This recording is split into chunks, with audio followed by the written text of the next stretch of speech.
In this video, we're going to see that the entire set of rational numbers, that's all positive fractions, all negative fractions, and zero, have the same cardinality as the natural numbers.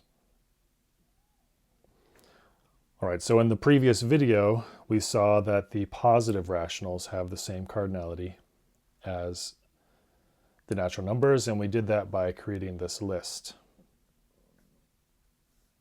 And we saw how that list would, in fact, capture every positive rational number.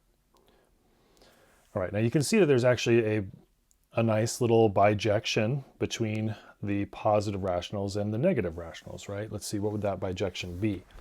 We would take 1 and send it over to -1. 2 would go to -2. 1/2, -1/2, 1/3, -1/3, and so on, right? We could organize this in a table. Let's see, what is it? 1, 2, 1/2, 1/3, 2/3, and so on. Write a little table here.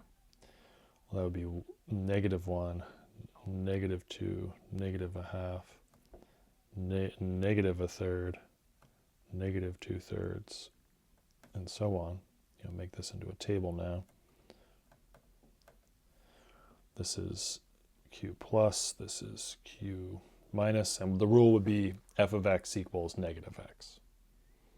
Right, so in fact there is a bijection, so that means that q minus has to have the same cardinality as q plus. In the previous video we saw that q plus has the same cardinality as the natural numbers. Okay, so now with that in mind, now I will show you a way to list these out, to list both sets as one set of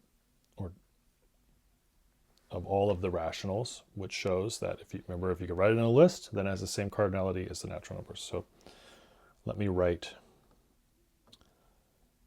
q in a list. So remember, q is the positive, so the rational numbers is the positive rationals, union the negative rationals. So we forgot 0, so we'll put that in there too.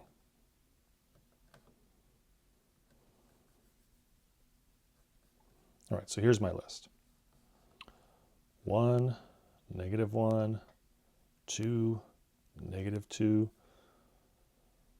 +1/2, -1/2, 1/3, -1/3, 2/3, let's see, 2/3, -2/3, 3/2, -3/2, 3, -3, and so on. And so there I have listed all of the rational numbers. Oh wait, where did I put, what about 0? I forgot 0. That's okay. I'll put 0 at the front. There we go. Everything's okay now. And now we have a list for all of the rational numbers. And if you can write if you can write a list if you can write an infinite set in a list, then you know that it has the same cardinality as the natural numbers. And so we have just proven this fact. Now I know what you're probably saying here. At this point you're saying, okay, this just seems a little strange. I mean, you take two lists that have the same cardinality as the natural numbers, you put them together, shouldn't that be twice the natural numbers? And the answer is no. Remember, we have infinity at our disposal here. We have infinity at our disposal. So we had this list here, which showed that q plus had the same cardinality as the natural numbers. And all we did was just move everything over 1 and then put in the negative rationals. Then we move everything over 1 and put 0 in at the front. That's okay when you have infinity at your disposal. The way that I've heard this explained before is with the idea of an infinite hotel. So the infinite hotel is always booked, but there's always rooms available. And the idea is, so let's say you go to check into the infinite hotel, and each of the rooms are numbered 0. So you have room number 0, then room 1, room 2, room 3, room 4, room 5, room 6, room 7, on to infinity. And you say, I'd like to have a room, and the person at the counter says, "Oh, I'm sorry, we're all booked. All the rooms are full." And then you say, "Oh, well, here, I've got a solution. All you do is make everybody move over one."